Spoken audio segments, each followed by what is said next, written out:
Bien, alors, concernant Ligue de Feu maintenant. Donc, alors, écoute, je sais, tu dois pas forcément être très content de toi, surtout de t'enregistrer, parce que c'est pas évident d'avoir une version comme ça en petit bout et puis sans te sentir vraiment à l'aise, hein, alors, voilà.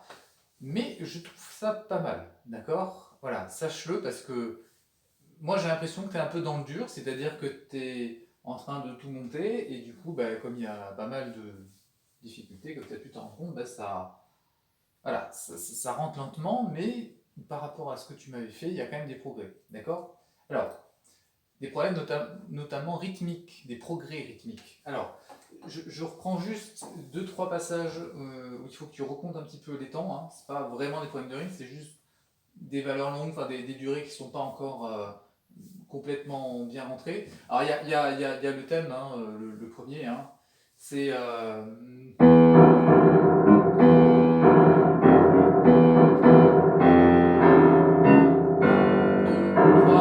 4. D'accord, hein, sur la blanche là, 1, 2, 3, 4. Tu feras attention, il manque, je crois, une croche là-dedans. Alors ensuite, à revoir aussi, c'est la première variation. Alors, bon, on en reparlera après, mais quand même, attention qu'on entende bien le thème, hein, et moins le merle, hein, c'est toujours le thème en valeur comme dans une fugue de Bach, hein. C'est vraiment juste sur ce début là, tu as deux croches en fait, hein, sur la noire, sur celle-là là. Parce qu'il me semble que tu fais une sorte de croche pointée. Donc attends bien, hein.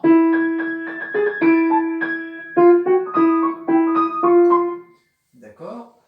Et puis après c'est tout, hein, au niveau de cette variation. Alors ensuite, oui, sur le passage expressif là, au début de la deuxième page, là aussi je crois qu'il manque une croche, hein. Donc juste sur le début. 2, 3. Oui, c'est ça, hein. 1, 2, 3, 4. Voilà, uniquement là. Donc ça, c'est à revoir aussi sur cette première mesure. Et puis beaucoup plus loin, donc là je suis à la mesure 21, donc 22. 2, 3, 4. Et c'est tout. D'accord? Je voulais juste signaler tout ça en même temps pour que ça soit dit et que tu puisses du coup facilement les corriger. Alors, maintenant, on repart depuis le début et on parle d'autre chose. Donc, alors, au niveau du thème, du petit trait de virtuosité et des coups de cymbale, hein, mesure 4, tout ça c'est très bien. Alors, on peut repartir directement sur la première variation. Donc, comme je t'ai dit, attention à ne pas mettre trop le merlot en valeur et plutôt le thème. Ça, c'est hyper important. Euh, alors, oui, je voulais que tu revoies tranquillement le merle, hein, la partie d'accompagnement.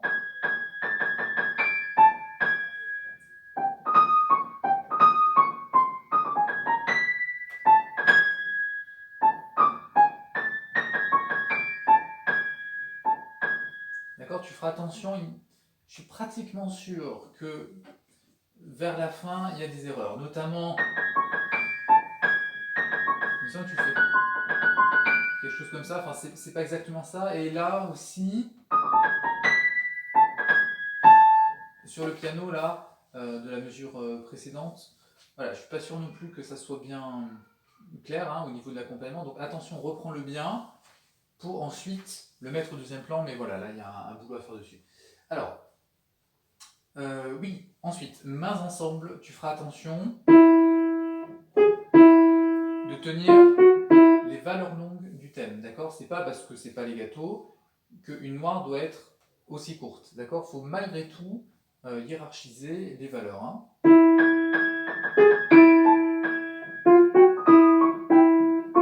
D'accord? Parce que, évidemment, si tu lâches les valeurs longues, bah, le thème il va sonner moins, tout simplement, et donc on va faire plus attention à la partie d'accompagnement. Donc ça c'est tout bête, il suffit d'y penser, mais il faut que tu le fasses. Alors, voilà, c'est tout pour la première page. Alors dans la deuxième, là, c'est plus compliqué de tenir les notes parce qu'on va avoir plus de déplacements, plus de double notes, enfin, ça devient un peu plus compliqué. Alors, Je sais bien que Messiaen ne met pas de pédale, mais il est quand même, comment dire, d'usage hein, de s'en servir. Par exemple, ben là, quand tu pars sur le thème expressif, là, tu vas mettre la pédale pour pouvoir anticiper plus facilement ta première des deux doubles.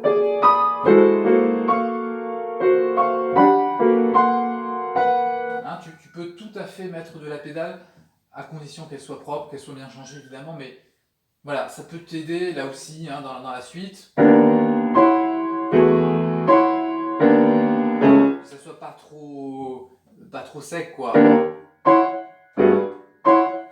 évidemment, c'est quand même mieux, c'est plus ample aussi.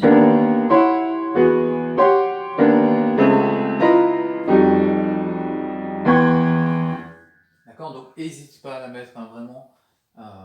Ça ne sortira que mieux, tu seras plus à l'aise et ça sonnera mieux aussi. D'accord, donc ça c'est à mettre en place aussi. Alors, je voulais te demander de la deuxième variation là, de la faire un peu plus lourde.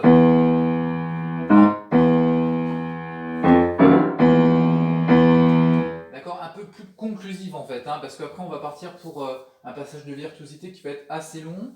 Puis quand on va retrouver le thème au début de la troisième page, ben, ça sera le même, le même principe, hein, un peu lourd, un peu violent comme ça. Hein.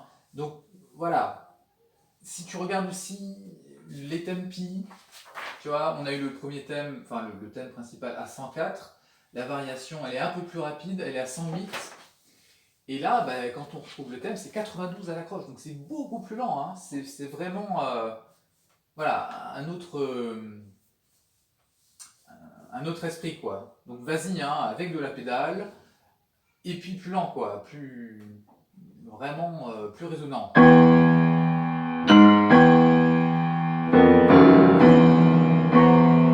D'accord. Retravaille aussi ce passage.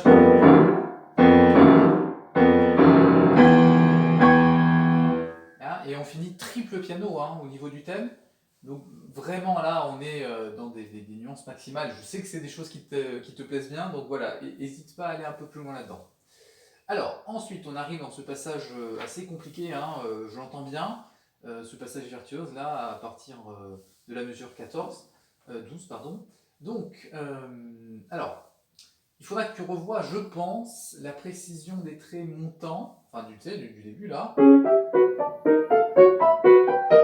Voilà, je suis pas sûr que ça soit assez articulé, peut-être assez propre, je sais pas, à toi de voir, parce que dans la vidéo ça sort d'un jet comme ça, alors c'est pas toujours évident, je l'ai réécouté évidemment plusieurs fois, mais voilà, je pense que tu peux aussi améliorer la descente là.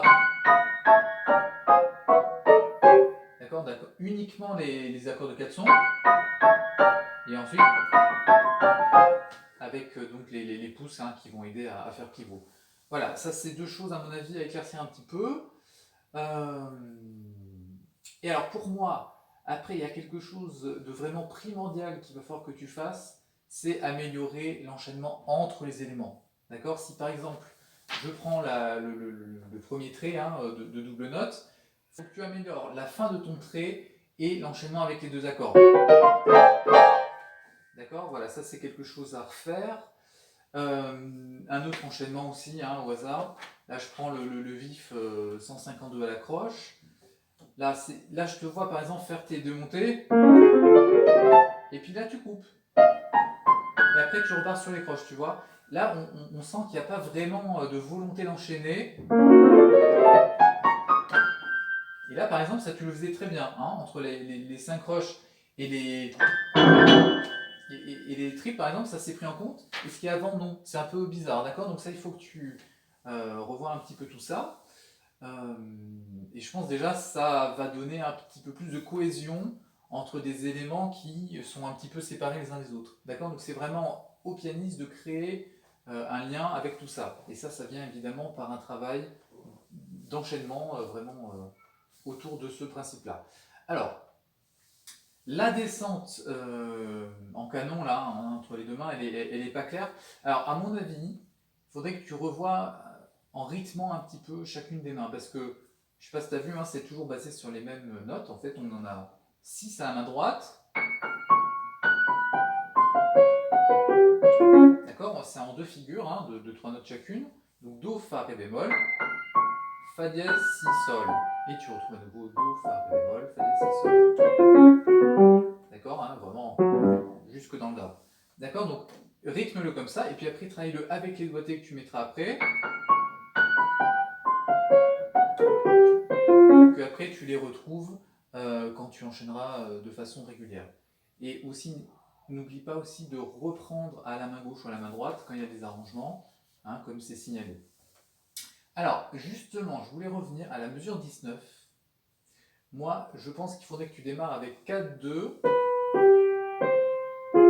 à la main droite au lieu de 5-3, hein, 5-3-5-2. C'est les doigtés d'Yvonne Loriot, hein, comme je t'ai dit, c'est pas vraiment ceux de Messiaen non plus. Donc tu peux tout à fait les changer. Et là, ça me paraît important de mettre plutôt 4-2-5-2 et de prendre le La bémol en même temps que le Fa, hein, ce qui va complètement libérer ta main gauche pour ensuite repartir sur Ré bémol Fa, où elle reprend le Ré bémol qui est normalement joué à la main droite. D'accord, je pense que Yvonne Loriot n'y a pas pensé, mais voilà, ça tu peux le faire facilement. Tu vois, au lieu de faire d'avoir la main gauche qui se précipite comme ça. Donc je reprends 4, 2, 5, 2, et avec le Fa, tu prends le La bémol à la main droite. D'accord, du coup la main gauche fait uniquement Ré dièse, Fa dièse, et ensuite Ré bémol Fa, pour repartir.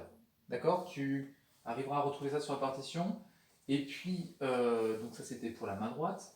La main gauche, elle est rythmée par 4 en fait. Hein, on a Ré, Si, Ré dièse, Fa dièse. Ensuite, La bémol Fa, La, Do. Et tu retrouves.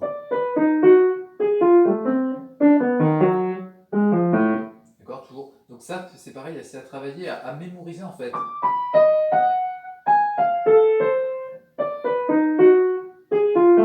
Au niveau des sonorités, des notes, et puis après, à travailler avec les doigtés et les arrangements que tu auras après avec des notes qui sont prises par l'autre main. D'accord? Et après, tu les remets de façon régulière en essayant de retenir à nouveau ces sonorités qui reviennent. Hein. Et puis après, ben, ensemble, je pense que ça devrait déjà être un petit peu plus clair. D'accord? Voilà, ça je pense que c'est un travail qui peut pas mal t'aider pour la fin de ce trait virtuose. Alors, et une fois que tu as fini un petit peu tout ça, tu me fais une version en vidéo jusque là. D'accord? Donc tu photocopies ta première page parce que ça va te gêner hein, d'avoir cette tourne évidemment. Et puis tu me fais une version de ces deux premières pages. D'accord? Vraiment enchaîné. Alors, il faudra aussi que tu mettes en place les variations de tempi, hein, parce que tu as vu, ça change souvent, et de vitesse, et de métrique. C'est-à-dire qu'au début, la pulsation, elle est à la croche, ensuite elle est à la croche pointée, puis à nouveau à la croche, et puis ensuite on va passer à la noire un petit peu plus loin, et puis de nouveau à la croche, avec à chaque fois des variations, donc sans être à 104, et puis 144, et puis 136, et puis 108, etc. Tu peux être par exemple, je sais pas, 92, là à 100, au lieu de 136, bah, tu seras un peu moins vite, hein, à 96. Bah, voilà, commencer à varier de vitesse, changer de métrique, en respectant en fait quand ça accélère et quand ça ralentit. D'accord? Parce que voilà, ça aussi, il faut vraiment que tu le prennes en compte. Ça fait partie de la difficulté de ces études de rythme, hein, et c'est que bah, le tempo change tout le temps. D'accord? Donc ça, c'est aussi à mettre en place. Ensuite,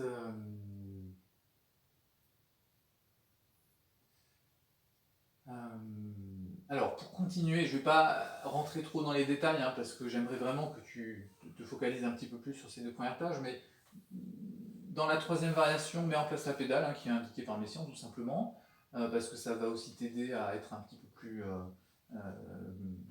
confortable, si on peut dire. Qu'est-ce que j'avais à signaler sinon? Oui, une petite subtilité, on va dire, mais je ne sais pas si tu en es déjà là. À la mesure 21, donc je te l'avais un petit peu joué, on avait donc 4 roches sur la blanche. 2, 3, 4, 1, 2, 3, sol. Et là, on a une double croche en fait. C'est pas une croche, c'est pas... C'est une double. Donc là, hein, cette fameuse valeur ajoutée qu'on va rencontrer de temps en temps. Donc, d'accord? Alors, tu te souviens, hein, le thème se finit sur deux mi. Mi, mi. Le premier mi, eh ben, il est là, il est joué de façon très très claire. Et le deuxième, eh ben, il est dans le glissando. Donc, il faut bien attaquer le mi et qu'on l'entende en haut. D'accord? Parce que là, pour le moment, j'entends plutôt le do dièse. Je sais pas trop ce que tu fais, mais regarde, le glissando, donc tu attaques le mi et tu réattaques le mi d'arrivée. On entend bien ces mi, hein, et pas do dièse ou autre chose. Mi, mi, mi, mi, mi. D'accord? Que ça soit vraiment, vraiment, vraiment très clair. Voilà. Alors, et puis ensuite, donc, quand on a le deuxième thème qui arrive, hein, qui ressemble quand même beaucoup au premier, mais si on appelle ça le deuxième thème, tu as l'accompagnement à la main droite, donc il faut que tu continues à travailler patiemment, tranquillement.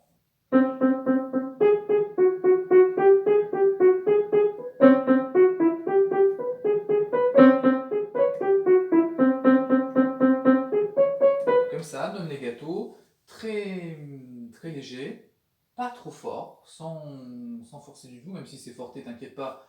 Comme il y a beaucoup de notes qui sont débitées, ben, ça fait une nuance hein, avec la vitesse. Et puis ben, vraiment tranquille, et sans que les appoggiatures cassent le discours en fait. Hein,